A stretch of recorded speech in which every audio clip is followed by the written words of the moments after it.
for the season are pretty impressive. Yeah. Just when you watch them, what stands out to you that sort of verifies what the numbers say? Oof. I mean, they're long, veteran team with a lot of playoff experience, and I mean, everybody, it seems like, can pass, dribble, and shoot at a high level. You know, we have what we call hot players, and when you play these guys, you look at the hot player list, and you might as well just put the roster up there. So, and then with the length too, and athleticism, and the feel, they bode well defensively. So, I mean, how do you want it? They can play that way. Like you guys are 9-3 in the last 10 seconds of 1-point games. When it comes to winning close games late, what goes into that, and what has made you guys successful in that spot? I try to go to church every Sunday whenever I'm home. But no, you know what? Our guys, they try to fight, you know, and you know, this has been a new experience for all of our guys in terms of being in key roles and dealing with the expectations in year two of a pretty good year. And we don't have a ton of experience at obviously playing in the postseason, let alone deep in the postseason. And so our guys just, they you know, we tell them, hey, play fast, play physical, and play for each other. And they try to do a good job of playing for each other. And then you got a guy like Fox who stepped up late in games. Domas has stepped up late in games, and Malik stepped up late in games. We kind of do it by committee, and you know, got enough stops to figure out a way how to get it done. You guys want to play fast. Yeah. What's that balance like late in close games, crunch time? You know, from your perspective as a coach, to try to slow down and be in control, but also like maintain that pace you guys play at. That's a great question. You know, if we get it off the glass, we want to go, because in this league, especially with the way that game is being called now, you want to try to attack a defense that's not set. Now, if you're up 4 and there's a minute and some change left, I may slow them down. But for the most part, we try to play the way we play no matter what, because we don't want to go against a set defense in a 1-2 possession ball game if we can help it. Mike, you were Coach of the Year last year. Joe's in the running for it this year. What can you tell us about the job that he's done with this team? Done a fantastic job. I tell people this all the time. You know, it seems like the coaches in this league are getting younger and younger. And you know, I was 35 when I got my first head job, and it was an experience. You know. And these guys now, they just seem so cool, calm, and collected, and the way they speak, the way they coach, you know, I kind of envy them because I don't feel like I was quite like that when I was younger, but it's done a heck of a job for a team that's expected to win. You know, they're expected to win, and not just win during the regular season, but win a championship. And, you know, there comes a lot of pressure with that, and you got to try to stay as even-keeled as possible so your team doesn't feel anxious or anything like that. And he's done a fabulous job with it. Mike, I want to ask you about Davion. You know, kind of a rough start to the season for him. Registered quite a few DNPs when I think prior to that maybe only 1 or 2 in his career. And then all of a sudden the last 25 games, I mean, he's scoring, shooting the 3 incredibly well. I think it's high 40s. What changed for him in your eyes for things to kind of turn around and for him to kind of get out of that, you know, phase of kind of like, hey, this is not going well for me right now?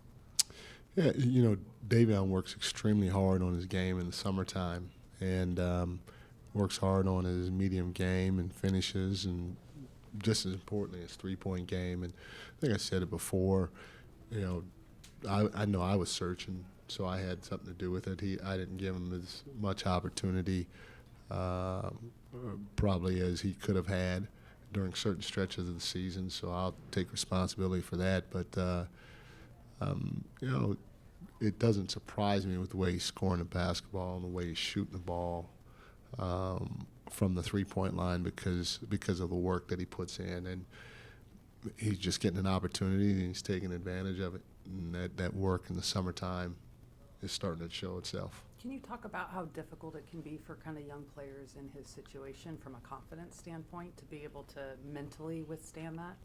Yeah, it could be difficult. I mean, for a young player especially, but for anybody, But again, at the end of the day, that's what guys get paid to do. You look at a guy like Keon, and he didn't get any opportunity at all, and I throw him in for 2 minutes and played his tail off. And I throw him in for 30 minutes, he played his tail off. Throw him in for 10 minutes, he played his tail off. So I think it's just different strokes for different folks, in terms of how certain guys handle it. But Davion's been extremely professional and just tried to continue to bide his time until it came. And, it's here with the injuries we have.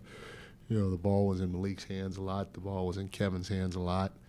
And so we need other guys that are able to kind of make plays for themselves and for their teammates. And Davion's one of those guys, so we're starting to call his number a little bit more. And he's definitely taking advantage of it. You can feel the confidence or see the confidence when he does have it in his hands or when he is open for a shot. What is the message to your group when it comes to the playoffs and standings? Are you guys scoreboard watching? Do you feel some pressure coming off of last season to make it back there again? No, there are expectations. We addressed it in our opening team dinner during training camp. We knew that last year we weren't injured at all. We were playing free because everybody expected us to finish, 12th, 13th, 14th out of 15 teams. So, and then for the most part, everybody was in a significant higher role than what they had been in their career. And I've been on the other side. I said this to our people before, but I've been on the other side of playing the Kings when you played the Kings in the past. The reality of it is, you knew that you just had to switch on at some point late in the game, and you were going to get a win. And so teams didn't really bring their A game right away, and our guys gelled, and a couple of guys had career years in certain areas, and with no expectations, no injuries, and all that other stuff, we had a good season. And now this is part of the reason why I was for bringing everybody back. You want to see how we as a team can handle the expectations. And the reality of it is, everybody's human. They've gotten to all of us at some point in the season. But that, to me, that's part of growth. You need to feel it. You need to experience the ups with it. You need to experience the downs with it, because when you do hit some adversity, in my opinion, that's how you grow the most. And so it's been about kind of what I expected. Now, I hoped for more. I wish we were, 65-5 or whatever, right now. But it is what it is, and I think we've grown. I've grown as a coach. I know my assistants have, the players have as individuals and as teammates, and I think it can really help propel us going forward. And having said all that, yeah, you do. I mean, every game is like a playoff game for us, and so we know how important each game is, and we're seeing and talking about where the other teams are, knowing that we still have an opportunity to, take care of our own business. Mike, you had some times with the Warriors where you're kind of in a similar spot to where the Celtics are now, one seed wrapped up. Yeah. How should a team attack those final couple regular season games, getting ready to the playoffs? Well, it depends. It's hard because I think each team is different based on, the personnel. So it would probably be different for us. We had guys that were older during our run, and with Andre and Sean and even Steph to a certain degree, and so we wanted to make sure that they got rest. We also felt that that they, at least with a team like that, when you have 3-4 all-stars, slash Hall of Fame type players, and we had probably more than that in Golden State. I thought the formula was pretty simple. You give them a little structure offensively, give them a little structure defensively, then you get the hell out their way. And then if they have questions, you better be ready to answer the questions and give them the right answer. And I'm not sure what Joe's formula is here. And so having said that, our guys had a lot of freedom, and we had a lot of trust in them on the basketball court. And so we were okay down the stretch not playing them or just continuing to play the same way we play, because we knew at the end of the day they were good enough, not just physically but mentally also, to where if we needed to make adjustments on the fly or something like that, we'd be able to get it done.